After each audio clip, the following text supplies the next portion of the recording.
Hello friends, स्वागत है आप सभी का हमारे चैनल चलो फिल्म सिने में। आज हम एक्सप्लेन करने जा रहे हैं 2018 में आई एक बॉलीवुड मूवी रेड को।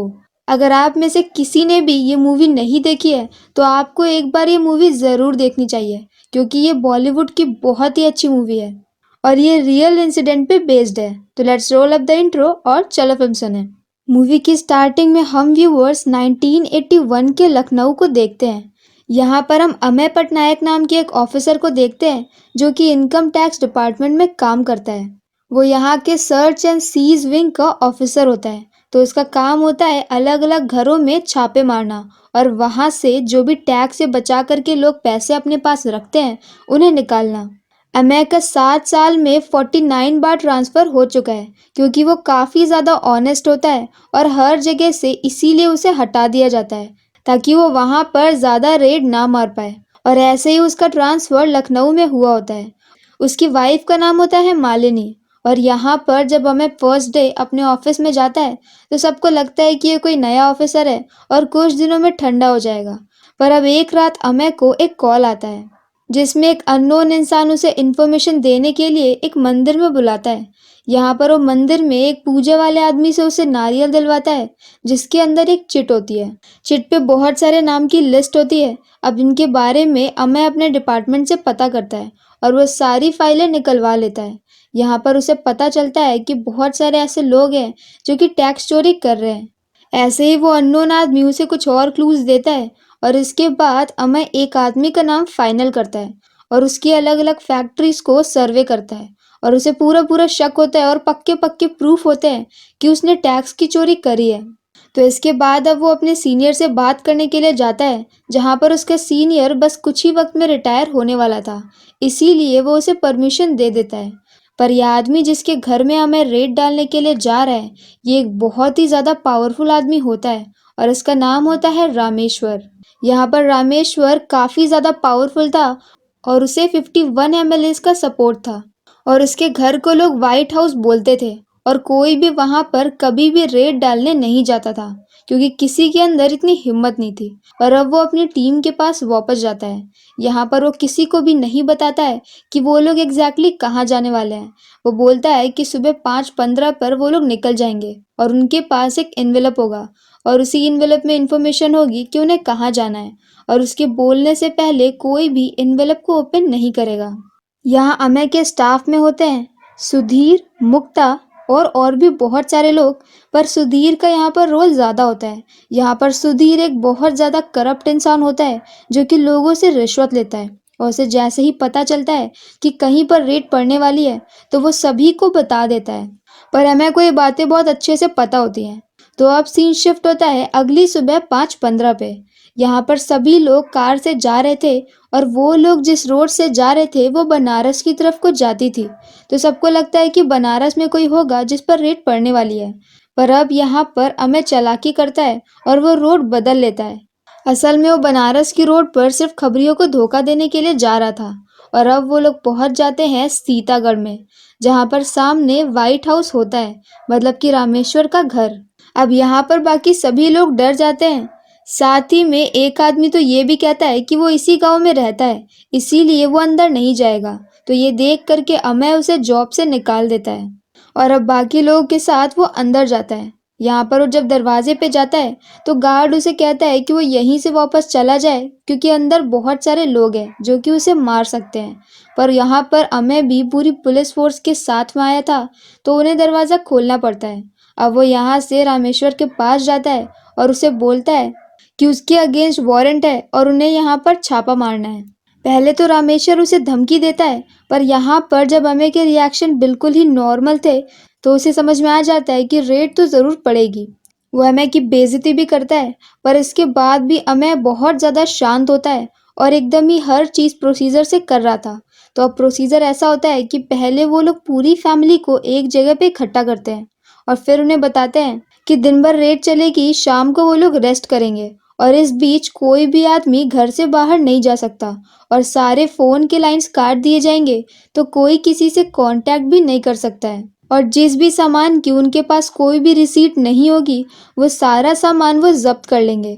पर जाने से पहले थोड़े से पैसे छोड़ के जाएंगे ताकि वो अपने घर का खर्चा चला सके जब तक ये केस चलेगा तब तक। यहाँ रामेश्वर की फैमिली में उसके 3 भाई होते हैं और एक बेटा होता है और बेटे की वाइफ होती है। बेटे का नाम होता है शशि और वाइफ का नाम होता है तारा। और अब इसके बाद ये लोग यहाँ पर तलाशी शुरू कर देते हैं। ये लोग गद्दों को फाड़ते हैं, सोफों को फाड़ते हैं, गेहूं के ड्रम वगैरह भी चेक करते हैं, पर कहीं भी कुछ भी नहीं मिलता है। यहाँ पर 2 यूनिट ऐसी होती हैं जो कि अलग अलग फैक्ट्रीज में जाकर के चेक कर रही थी, जो भी रामेश्वर की या फिर उसके भाइयों की थी। और वहां पर भी उन्हें बहुत ज़्यादा चेक करने के बाद भी कुछ भी नहीं मिलता है। वो लोग यहाँ पर गाय के भूसे, इनफैक्ट गाय के गोबर में भी चेक करते हैं, पर कहीं भी पैसे नहीं मिलते हैं। और जो गहने वगैरह मिलते हैं उन सभी की रसीद उनके पास मौजूद होती है। अब यहाँ पर हमें को रामेश्वर की माँ दिखती है, जो कि उस वक्त वहाँ पर सबके साथ फैमिली में नहीं आई थी, क्योंकि वो काफ़ी ज़्यादा बूढ़ी होती हैं, इसीलिए वो अपने रूम में थी। तो अब हमें उसका रूम भी चेक करता है। यहाँ पर एक तिजोरी होती है, तो वो ज़बरदस्ती उसको भी खोलता है, पर उसके अंदर भी कुछ भी नहीं मिलता है। यहाँ एक कुआं बना होता है, तो वो लोग कुएं को भी खाली कर देते हैं, पर उसके अंदर भी कुछ भी नहीं था। और अब बस एक जगह बची होती है, जो कि होता है पूजा घर। तो यहाँ पर सब मना करते हैं कि वो उनकी आस्था का स्थल है, इसीलिए वो लोग उन्हें पूजा घर में नहीं जाने देंगे। तो हमें कहता है कि सभी लोग बेल्ट, वॉलेट और जूते हटा करके पूजा घर में चले जाएंगे। और अब रामेश्वर पूरी तरह से कॉन्फिडेंस में होता है, तो वो भी हाँ बोल देता है। और इसके बाद उन्हें पूजा घर में भी कुछ भी नहीं मिलता है। पर अब जब वापस आकर हमें अपना वॉलेट उठाता है, तो उसे उसके अंदर एक चिट मिलती है और घर का मैप मिलता है। चिट में लिखा था कि वो ये सारे पैसे ढूंढ लेगा, उसकी काबिलियत बहुत ज़्यादा है। और फिर उसे घर का मैप दिखता है, तो जिसे देखने के बाद वो एक म्यूरल के पास में जाता है, जिसे कुछ ही वक्त पहले बनाया गया था और वो घर के मैप में मौजूद नहीं था। तो अब वो म्यूरल को तोड़ता है, तो उसके अंदर से बहुत सारे पैसे निकलते हैं। अब रामेश्वर को ये देख करके झटका लगता है, क्योंकि ये पैसे उसके नहीं होते हैं, क्योंकि वो कभी भी घर में पैसे रखता ही नहीं था। वो अपने सारे ब्लैक मनी को पहले ही कहीं और ट्रांसफ़र कर देता था, और यही रीज़न था कि वो इतना ज़्यादा कॉन्फिडेंस में था। पर अब उसे पता चलता है कि उसके ही भाई उसे धोखा दे रहे हैं, और ये सारा ब्लैक मनी उन्हीं का है, जिन्हें उन्होंने रामेश्वर से बचा करके रखा था। अब उन्हें यहाँ पर एक अंडरग्राउंड जगह मिलती है, जहाँ पर तो खजानों के बक्से रखे होते हैं। जब पैसे नहीं मिल रहे थे तो कहीं से भी नहीं मिलते, और अब जब मिलना शुरू हुए हैं तो रुक ही नहीं रहे थे। रामेश्वर को ये देख करके बहुत ज़्यादा गुस्सा आता है, और इसके बाद वो एक गन उठा लेता है और गुस्से में आकर छत पे शूट करता है। तो जहाँ पर वो शूट करता है, वहाँ से सोने के बिस्किट गिरना शुरू हो जाते हैं। अब हमें उससे गन लेकर के एक दो जगह और शूट करता है, और हर जगह से सोने के बिस्किट निकल रहे थे। इसके बाद हमें घर में हर उस बनी चीज़ को तोड़ रहा था, जो कि उस मैप में नहीं थी, और हर जगह से पैसों की बारिश हो रही थी। साथ ही में अब उन्हें फैक्ट्री में से भी पैसे मिलने लगे थे, क्योंकि उन्हें पता चल गया था कि लगभग कहाँ कहाँ पैसे हो सकते हैं।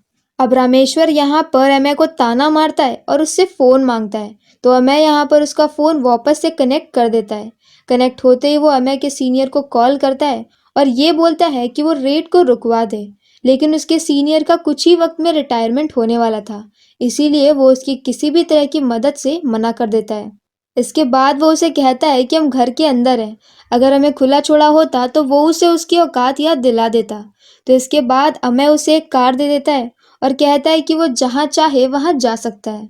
अब रामेश्वर यहाँ से निकलकर बड़े बड़े लोगों से मिलता है, इनफैक्ट वो उत्तर प्रदेश के सीएम से भी मिलता है, पर कहीं से भी कुछ भी उसे हेल्प नहीं मिल पा रही थी, क्योंकि ये जो इनकम टैक्स का डिपार्टमेंट था, ये सेंट्रल गवर्नमेंट के अंदर में आता था। तो अब वो उन सभी एमएलएस को इकट्ठा करने लगता है जो कि उसके सपोर्ट में थे, ताकि वो यहाँ से प्राइम मिनिस्टर से अपनी मीटिंग फिक्स कर पाए, क्योंकि प्राइम मिनिस्टर से मिलना इतना आसान नहीं था। यहाँ अमय को रेड मारते मारते रात हो जाती है, और रात में उसे तारा मिलने आती है। यहाँ तारा उसे कुछ बताने ही जा रही थी कि तभी वहाँ पर दादी आ जाती है, तो तारा वहाँ से चली जाती है। अब सुबह अमय शशि के पास जाता है और अपने हाथ में कुछ पेपर लेते हुए बोलता है कि यहाँ पर काफ़ी सारे पैसों का हेरा फेरी हुई है, और ये सारी चीज़ें शशि के नाम पर है, तो शशि इस सब में फंस जाएगा। पर अगर वो बचना चाहता है तो वो बता दे कि सारे पैसे कहाँ कहाँ रखे हैं। शशि यहाँ पर बहुत ज़्यादा डर जाता है और वो सब कुछ सच सच बताने के लिए तैयार हो जाता है। अब हम देखते हैं कि असल में वो पेपर्स खाली थे और अमय सिर्फ ब्लफ कर रहा था। अब यहाँ पर उनके सभी लोग पैसों को गिनने लगते हैं और साथ ही में सोने को भी वजन करने लगते हैं। उनके पास वेट्स की कमी हो रही थी तो वो सुधीर को ही बिठा देते हैं और उसी को सोने में तौलना शुरू कर देते हैं। साथ ही में अमय उन सभी फैमिली मेंबर्स के सभी बैंक अकाउंट, फैक्ट्री, हर चीज को सीज करवा रहा था। दूसरी तरफ तभी उसे इंदिरा गांधी का कॉल आता है, सॉरी प्राइम मिनिस्टर का कॉल आता है, क्योंकि यहाँ पर वो इंदिरा गांधी है या फिर नहीं ऐसा नहीं बताया है। तो यहाँ पर वो पीएम उससे बोलती है कि क्या वो किसी और तरह से इसे हैंडल कर सकता है। तो अब हमें उन्हें बोल देता है कि अगर वो ऑफिशियली कोई लेटर भेज दे अपने साइन के साथ तो वो ये रेड बंद कर सकता है, क्योंकि उसे नहीं मालूम कि उधर से जो बोल रहा है वो सच में प्राइम मिनिस्टर है या फिर उसी की आवाज़ निकाल करके कोई और है। अब कोई भी प्राइम मिनिस्टर इस तरह का कोई भी ऑफिशियल लेटर तो दे नहीं सकते। तो यहाँ से भी रामेश्वर को कोई भी हेल्प नहीं मिलती है और वो वहाँ से भी वापस आ जाता है। घर आ करके रामेश्वर अमय को रिश्वत ऑफर करता है पर अमय उसके लिए साफ साफ मना कर देता है। इसके बाद वो अमय की वाइफ के ऊपर अटैक करवाता है पर वो भी उसमें जैसे तैसे बच जाती है और फिर अमय अपनी वाइफ की सिक्योरिटी बढ़ा देता है। दूसरी तरफ अब उनकी रेड कंप्लीट हो चुकी थी तो वो लोग सारे पैसों को गिनकर बक्सों में बंद करके सील कर देते हैं और अब यहाँ से उन्हें बाहर निकलना था। पर अब यहाँ पर रामेश्वर ने अपने सभी सपोर्टर्स को बुला लिया था और उनके घर के बाहर गांव की भीड़ लगी थी। ये लोग इतने ज़्यादा थे कि अगर ये सभी लोग मिलकर के कोई क्राइम कर देते तो वो मॉब लिंचिंग होती जिसके लिए किसी को भी सज़ा नहीं दी जा सकती थी और ये सभी लोग घर में घुसने की कोशिश कर रहे थे। अब उनके पास जो पुलिस होती है वो काफ़ी ज़्यादा कम होती है और इतनी बड़ी भीड़ के लिए ये पुलिस नामात्र होती है और यहाँ पर अमय ने पूरी पूरी रिस्पॉन्सिबिलिटी ली थी कि वो अपने स्टाफ को कुछ भी नहीं होने देगा। तो अब उसने यहाँ पर रेड मारने से पहले ही यहाँ से बाहर निकलने के दूसरे रास्ते देख रखे थे।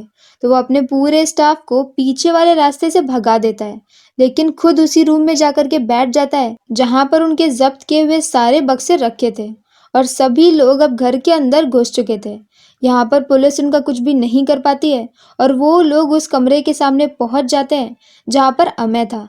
अब वो लोग अंदर घुसने ही वाले थे कि तभी वहां पर बहुत ज्यादा पुलिस की फोर्स आ जाती है। असल में पुलिस की फोर्स प्राइम मिनिस्टर ने भेजी थी क्योंकि अमय से बात करने के बाद उन्होंने बोला था कि अमय के ऊपर नजर रखो और उन्हें जैसे ही पता चलता है कि अमय मुश्किल में है तो वो उसे बचाने के लिए पुलिस फोर्स भेज देती है, क्योंकि उनका मानना था कि उनके देश को ऐसे रिस्पॉन्सिबल और ऑनेस्ट ऑफिसर्स की ज़रूरत है।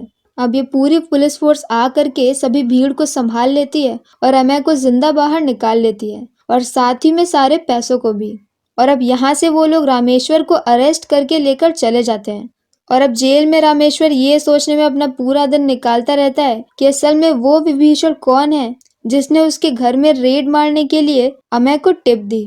और अब नेक्स्ट सीन फ्लैशबैक में शिफ्ट होता है जहाँ पर हम देखते हैं कि तारा का एक बीएफ था, उसी ने अमय को टिप दी थी। असल में ये सारा प्लान तारा और उसके बीएफ का मिला हुआ था। तारा की शादी जबरदस्ती शशि के साथ करवा दी गई थी जिसे वो जरा भी पसंद नहीं करती थी और इसीलिए उसने रामेश्वर से बदला लेने के लिए ये सब कुछ किया था। अब हमें यहाँ पर बोलता है कि वो कभी भी तारा का नाम सामने नहीं आने देगा और इसी के साथ ये फिल्म यहीं पर ख़त्म हो जाती है। पर्सनली मुझे मूवी बहुत ही ज़्यादा अच्छी लगी और आप सभी को ये मूवी देखनी चाहिए। तो इसी के साथ मेरा एक्सप्लेन यहीं पर ख़त्म होता है और अगर आपको मेरी वीडियो पसंद आई हो तो प्लीज़ हमारे चैनल को लाइक करें, शेयर करें और सब्सक्राइब करें। तो मिलते हैं नेक्स्ट वीडियो के साथ। Bye bye.